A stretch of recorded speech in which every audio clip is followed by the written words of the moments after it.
Welcome back to Askewed Reviews. And we are continuing the Friday the 13th series with a bit of a spin off here in the 2003 film Freddy vs. Jason. Here is your trivia question for today. What actress that is well known nowadays was an extra in this film? The answer will be at the end of this episode. So, our film starts off in October of 2003. It's been quite some time since Freddy Krueger has been around, and his power has diminished as people have now forgotten about him. So, since he doesn't have the power to bring himself back about, he uses someone else who can be resurrected and brought back from hell to the world and do his bidding. So he chooses Jason Voorhees, who is currently in hell but can be brought back. Now he tricks him into doing his bidding, but he sends him back to Elm Street to start taking some people out and having them think Freddy is back. It's here on Elm Street that we meet our main character Lori and her friends. We also soon after meet Will, another one of our main characters, and his friend Mark, that are currently at a mental institution near Elm Street. So when Jason does get to Elm Street, he does what he does best and begins murdering a lot of people. Unfortunately for Freddy, he's not getting the credit, or at least not getting it fast enough. So will Freddy get enough power to come back, or will Jason end up just killing everybody first? Ronnie Yu is the director for this film. James Wan was originally given the opportunity though, but he turned it down so he could do the movie Saw. Some of the other potential directors were Peter Jackson, Rob Zombie, Louis Abernathy, Rob Bottin, Mark A.Z. DePay, and Guillermo del Toro. Freddy vs. Jason, by the way, is the 8th Freddy movie and the 11th Jason movie. Jason Goes to Hell the Final Friday and Freddy's Dead the Final Nightmare are the two movies that lead into this one. As of this video, this was Robert Englund's last time playing Freddy Krueger. Kane Hodder, who had played Jason for the last 4 films, was originally going to play the character in this one, but the studio decided to bring in Ken Kersinger instead because Ken was a bit taller at 6'5", and they wanted Jason to loom over everyone. Robert Shea, who had been a producer on all of the other Nightmare on Elm Street films, appeared as the principal in this movie.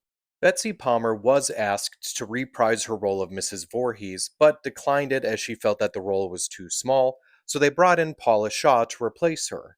Now, instead of Laurie and Will, the original protagonists for this movie were going to be Tommy Jarvis, who appeared in multiple Friday the 13th films, being played by Jason Bateman, and a character named Jenny, played by Katharine Isabelle.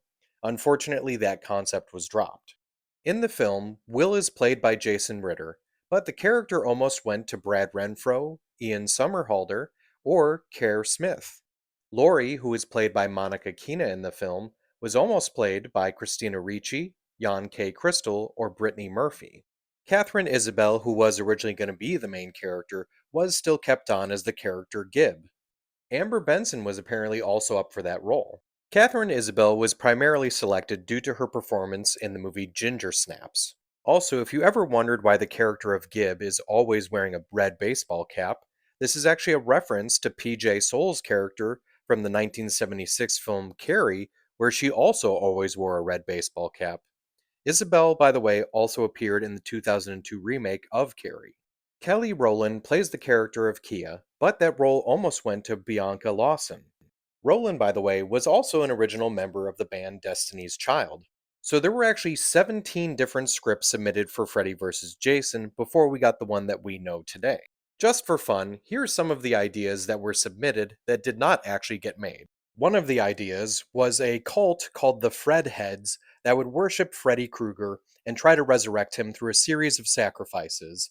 Eventually, Jason would somehow get sent to stop Freddy and the sacrifices. Another idea would have been Satan versus God, where the devil brings back Freddy Krueger to go find the Holy Grail for him, and God resurrects Jason to stop him. I have no idea where this next concept would have gone, as it would have started in the year 1999, leading into 2000 as it's becoming the new millennium, and there would be a car accident where the characters of Stephen and Jessica and their child from Jason Goes to Hell would end up running into Alice and Jacob from A Nightmare on Elm Street, The Dream Child.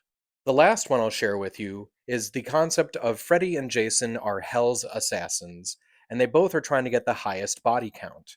Also, Corey Feldman would return as Tommy Jarvis from the Friday the 13th series, and Heather Langenkamp would come back as Nancy from A Nightmare on Elm Street series, and also Creighton Duke, the bounty hunter from Jason Goes to Hell, would be trying to protect the both of them in a weird road trip style adventure. There was also quite a few ideas thrown around about how to connect Jason and Freddy. One idea was to have Jason actually originally live on Elm Street and then go off to summer camp, and then because he died there, he was the one that got away for Freddy. Another idea was that Freddy, with or without consent, was actually Jason's father. And the last idea was that Freddy was actually a counselor at Camp Crystal Lake and either harmed or molested Jason or was the cause of his drowning.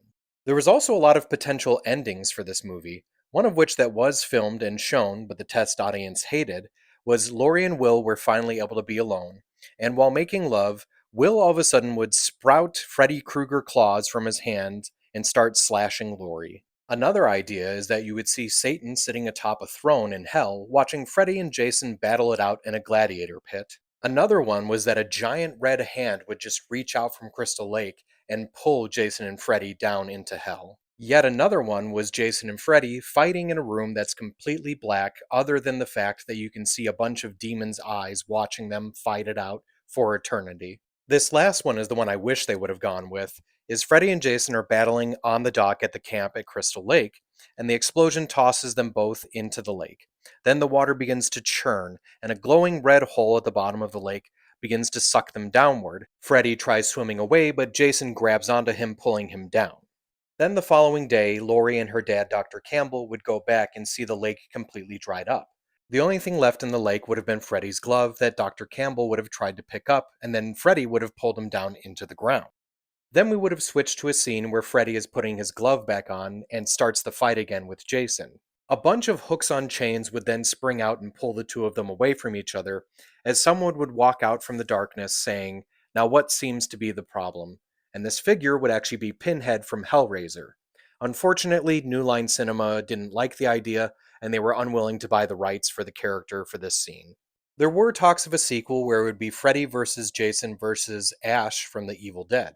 We never got that, but we did actually get it in the form of a comic book series. In the film, there's a newscast that uses the call letters of KRGR, which is clearly Krueger. This is also the exact same call letters that the radio station uses that Johnny Depp's character is listening to in the first A Nightmare on Elm Street. There's also a couple of references to A Nightmare on Elm Street 3, The Dream Warriors. For instance, Weston Hills Psychiatric Hospital. This is originally Weston Hills, the insane asylum, where Freddy was actually born.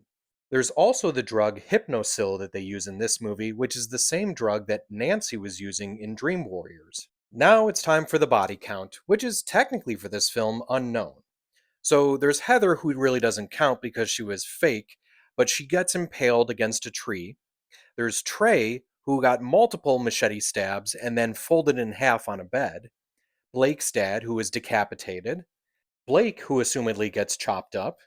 Gib, who is about to be killed by Freddy in her dreams, but then Jason impales her with a pipe. Now, at the same time that he does that, he also kills Glowstick Guy, who is trying to be a perv. Then you have a random guy at the party who gets his head twisted around. There's also Shaq, who gets impaled by a flaming machete. Multiple ravers and party people that are mowed down by Jason.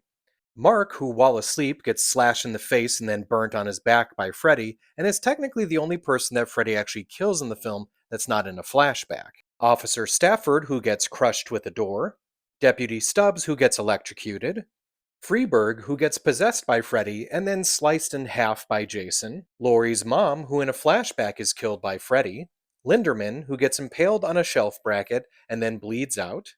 Kia, who is slashed by a machete and somehow thrown against a tree where she dies. And then there's Freddy, who gets decapitated, but we all know he's still alive. So when it comes to the film Freddy vs. Jason, I really did like this movie, but I don't feel it's exactly what we were hoping for, so I'm going to give this one a 4 out of 5. As for the trivia question from the beginning of this episode, what actress that is well known nowadays was an extra in this film?